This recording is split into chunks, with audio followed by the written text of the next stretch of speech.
ఢిల్లీకి వస్తే మాత్రం చాలా బాధ కలుగుతుంది నాకు.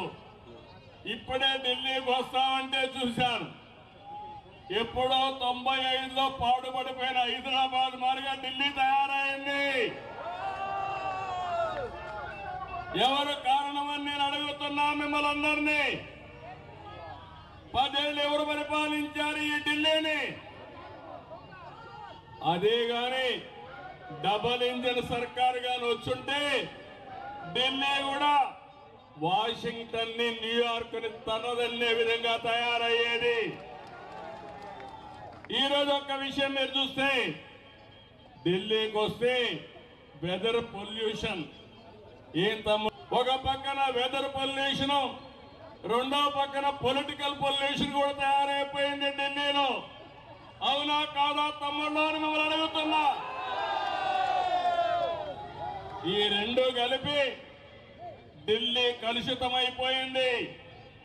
నేను అందుకనే మిమ్మల్ని అందరినీ ఒకటే కోరుతున్నా, అభివృద్ధి రాజకీయాలు, మంచి జీవన ప్రమాణాలు మీ జీవితాల్లో రావాలంటే మళ్ళీ మనమందరం కమలాన్ని గెలిపించుకోవాల్సిన అవసరం ఉంది. కమలంగాని గెలిస్తే ఢిల్లీ బాగుపడుతుందని చెప్పి కూడా నేను మీకు తెలియజేస్తున్నా. నేను ఇక్కడ ఒకే విషయం చెప్తున్నాను. ఈరోజు ఢిల్లీ చూస్తే ప్రతి ఒక్కరూ విమర్శించే పరిస్థితికి వచ్చారు.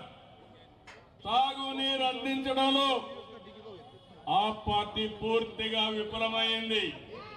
ప్రధానమంత్రి గారు అమృత్ కింద ఇంటింటికి స్వచ్ఛమైన నీళ్లు కొళాయి ద్వారా ఇవ్వాలని సంకల్పించారు. 45% అందులో సబ్సిడీ కూడా ఇస్తున్నాడు. కానీ కేంద్రం సబ్సిడీ ఇస్తే దాన్ని అమలు చేయలేని అసమర్థ ప్రభుత్వం ఈ ఢిల్లీలో ఉందని చెప్పి కూడా నేను మీకు తెలియజేస్తున్నా.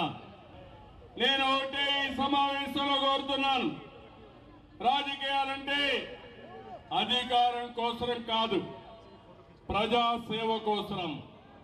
రాజకీయాల ద్వారా మీ జీవితాలు బాగు చేసే వ్యవస్థ రావాలి.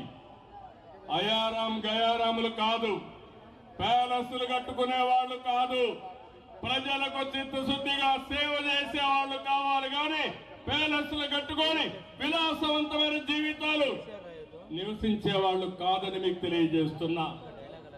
అందుకని నేను ఒకటే మీకు విజ్ఞప్తి చేస్తున్నాను, ఈసారి మళ్ళీ అభివృద్ధి జరగాలంటే, సంక్షేమం కొనసాగాలంటే, ప్రజల జీవితాల్లో మార్పు రావాలంటే బీజేపీ కోటేయాలి, కమలం గుర్తు కోటేయాలి.